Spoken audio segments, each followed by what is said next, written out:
Welcome to HYCM Insight with myself, Giles Cochran. Now, will the Fed cause the Nasdaq to pull back? Now, the Federal Reserve will meet later again today, and the market expectations are for a taper announcement with bond purchases to be complete by the middle of next year, that taper to be over.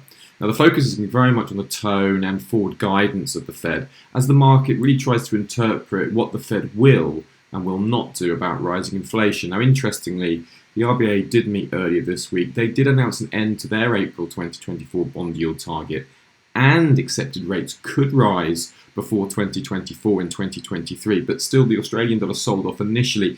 So there is very much a risk here of a dovish taper by the Fed, and it's very unattractive to be buying the Nasdaq up at these levels. Just want to show you the chart. You can see we're right up at all-time highs. Now, it is worth just noticing from a seasonal perspective that the last couple of times the Nasdaq pull back was the dot-com bubble around 2000 and the global financial crisis of 2007 and 2008. So over the last 25 years, Nasdaq has risen 76% of the time between November the 1st and December the 1st. Average return of 2.37%.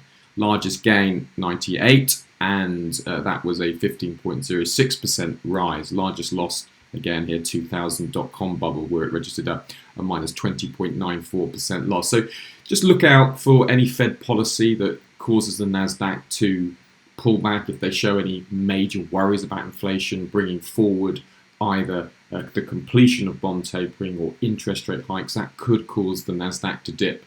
Now, this is not a certainty by any means. It's just worth seeing some historical price reactions in the Nasdaq 100. And the major trade risks is that the Fed have a dovish taper, and that can allow the Nasdaq to keep moving higher. You can see that's what it typically does around this time of the year. And despite it being at all-time highs, that's not a reason to say that it can't keep moving higher.